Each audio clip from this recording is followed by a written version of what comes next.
ดีกันไปดีสบายดีสบายดีป้าลุงสบายดีไปดีสบายดีเด้อป้าลุงเอฟซีทุกท่านยินดีต้อนรับเข้าสู่ช่องปัจจัยเด้อไปดีไหมลูก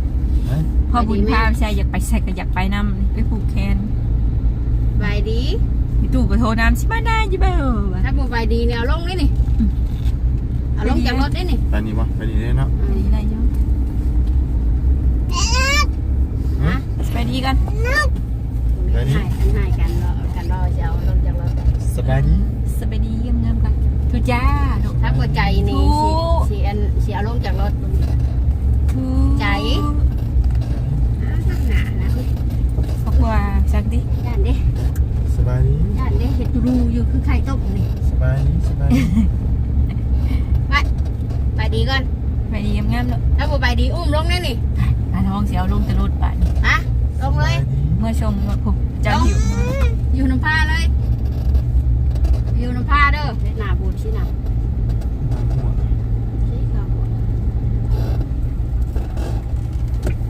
ไม่แม่ถ่ายไปแซ่เต้นลำวงบ่เต้นลำวงตู้ตู้ใหญ่บ่ตู้ใหญ่ตะทาบ่โอ้ทาปะนี่จริงแล้วเนาะติดลำวงแล้วลำวงสามาขี่ปิกๆเขากินผู้เมื่อผู้มากเนาะปิกอยู่แต่พวกนายปิกแม่กำลังสูดควันเลยยัดพาวาริวาแขนโพว่านบ่เคย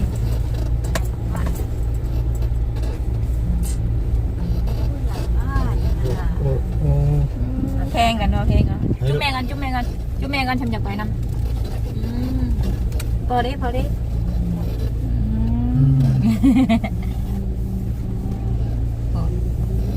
จอดนะไม่นายคนจอดที่ยังจะไปใช้ไปอันจอดคุณบ่กระดานคุณบ่สีมือนี่บ้านนี่มาเลยขวัญเอ้ย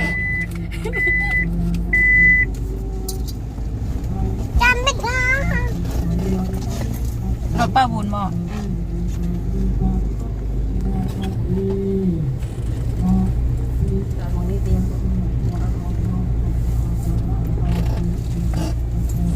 ใช่ซองเท่าไรบ้างน้ำถุงบ้างนะให้พ่อบุญใส่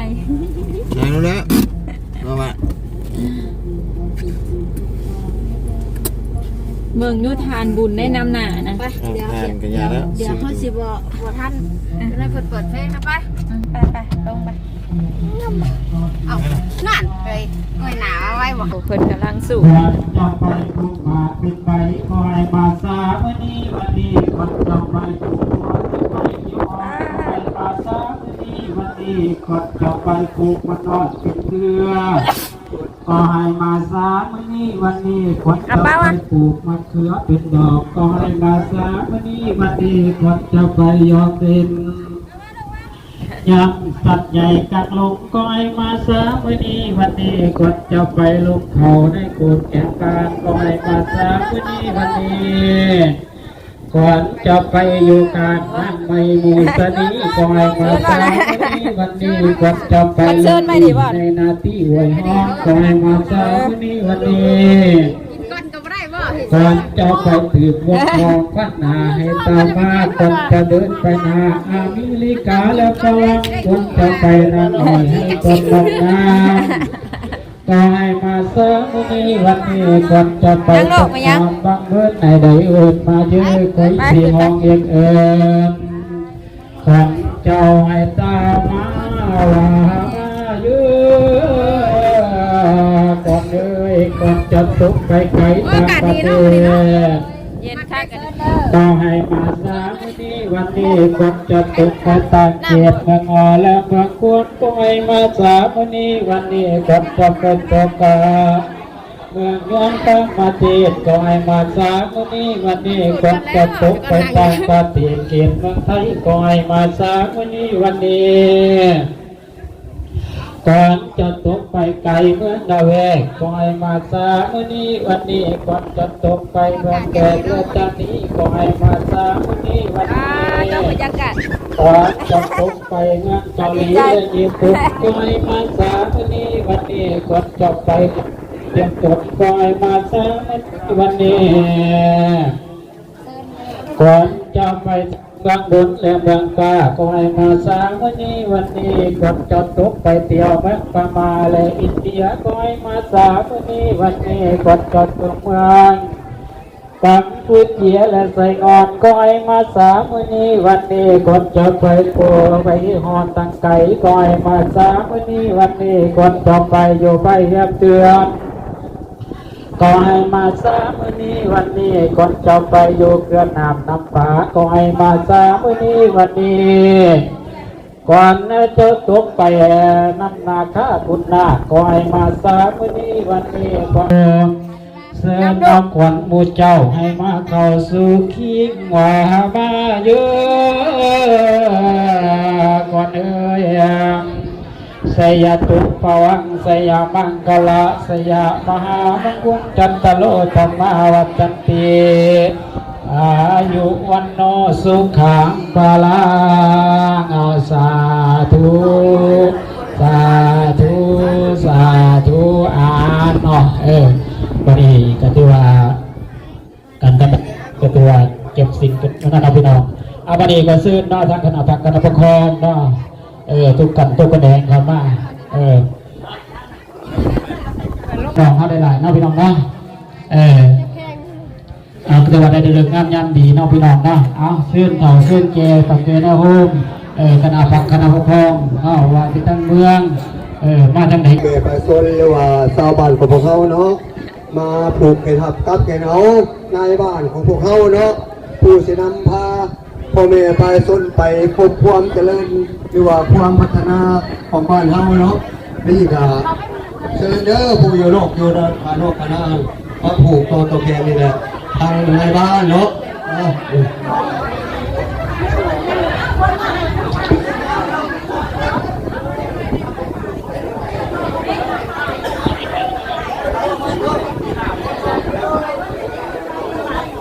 แขนในบ้านพี่น้องเลยเนาะไปหาในโต๊ะมันมีติดต่อจะขีดตอนนี้มันไม่ติดต่อเก็บมีเลยช่วยดิจ้า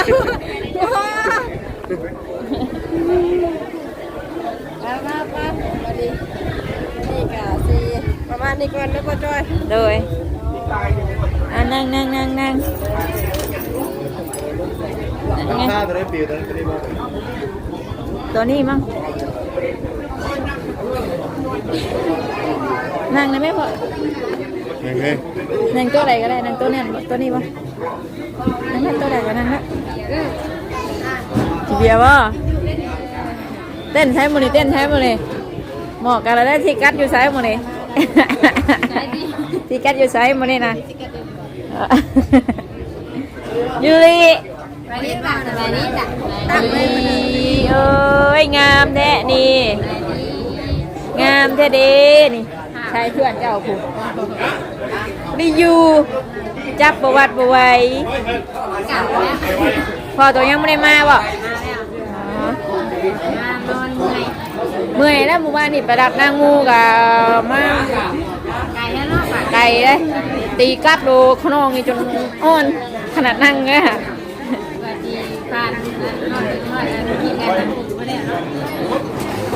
ะอยู่ดิกินบีพุ่นบ่เจ้านะบ่มูนก้อนมูเลยแก้วสิลูกปีใหม่สิลูกแก้วไม่ได้ไปเที่ยวใช่ป่ะมื้อนี้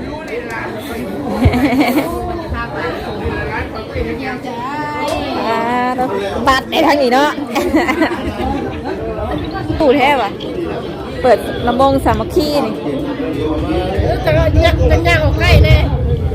เนาะว่ายังคืออยากจะชุอยู่แท้นะน้ำตู้นี่น้ำปูตู้อยู่นี่เดี๋ยวมาพี่ลูกหลานมาจอยนะนี่ว่า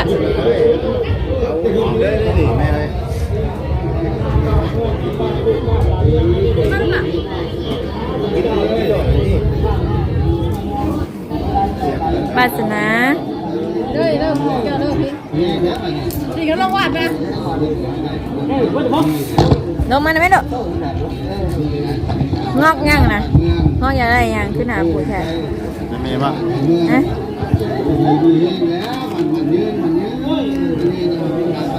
โอ้ คนถือบ้านบ่ถือบ้านแต่เอื้อนนั่นเด้อใครอยู่เด้อ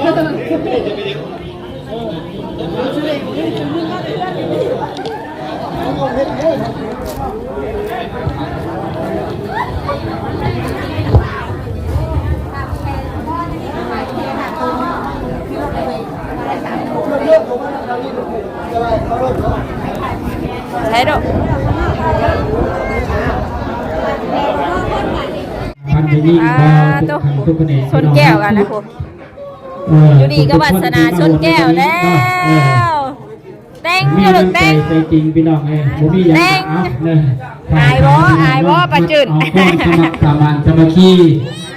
ความดีๆเนี่ยเราพี่น้องว่ามีอย่างก็ว่าไปโลดพี่น้องเอ้ยมื้อนี้ก็ถือว่าเป็นมื้อสันวันสอบรูปของวันงานเป็นมื้อต้อนรับปีใหม่ลาวเฮาว่าซั่นเนาะได้มาฮอดจอดถึงหน้าพี่น้องเอ้ยเนาะประเพณีในลาวเฮาบ่ว่าอยู่ไสก็ตามพี่น้องเอ้ยมื้อนี้ก็ถือว่าเป็นมื้อ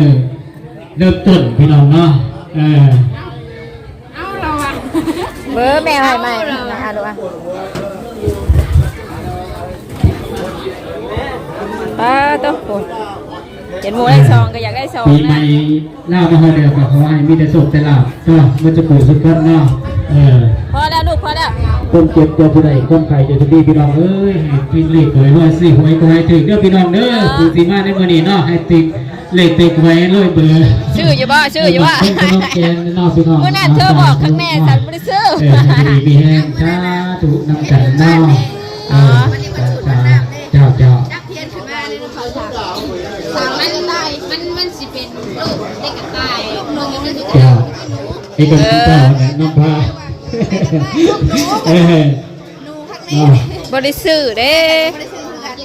ซื้ออันว่า เอาละจากท่านบัตรสีสุกันแล้วนอกทางกระดับกระดับคลองนอกจากที่ได้เพื่อนแขกผู้มีเกียรติรับประทานอาหารพี่น้องโดยเฉพาะเพื่อนพี่น้องเด้อส่วนรวมรับประทานอาหารสักวันเนาะหลังจากนั้นกับที่ได้ส่งฟิล์มกันยี่ดอกพี่น้องไว้มาดิ พันกับขาวเนาะเพิ่นเด้มันจะได้ผิวพอผิวแม่ แซ่ลูกใช่วิ ได้เดี๋ยวว่าที่ปลูกแบบตัวนี้นะพ่อพายผูกแขนนะพ่อ มาหน่อยแม่มาหน่อยแม่มาหน่อยแม่ หรือว่าพายผูกแขน นะ ที่เขากับพ่อ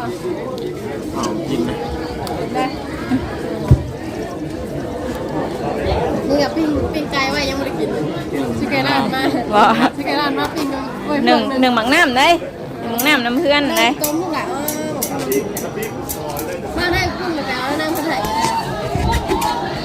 ลูกบ้านลูกกุ้งนะ เรียกมาเอาเลย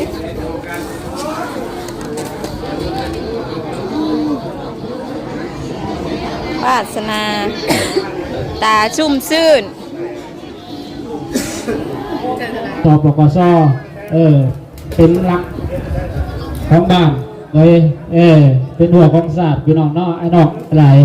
เนาะเอาเสื้อกลับมาเด้อ ไปลงมาเด้อ ไหนน้องป่ะมาเอากุ้งป่ะเอากุ้งลูกป่ะเอากุ้งไม่แตกเอาไปลูกป่ะไหน ไอ้ ไป น้อง ไหน แม่ตัวน้องเลยน้องวันนี้คนหน้าลงมาบ้านนี่ว่าสิไปดินน้ำนอกน้องมูดี ไปหาปุยมู นึกว่าไปดินน้ำแม่อ้วนก็ไล่บ่คน น้อยใหญ่หรอบ่น้อยใหญ่แล้วปุรีน้ำดาวที่นั่น หาน้องนะแม่ลูกจะมาหาน้อง ถ่ายผูกแขนอยู่พี่เด้อผู้ใดยังบ่ทันใดเนาะถอดมาเอาอยู่ในพักก่อนยังประเทศยังมีหลายอยู่เด้อประเทศใหม่มันหลายคนพี่น้องเลยเนาะ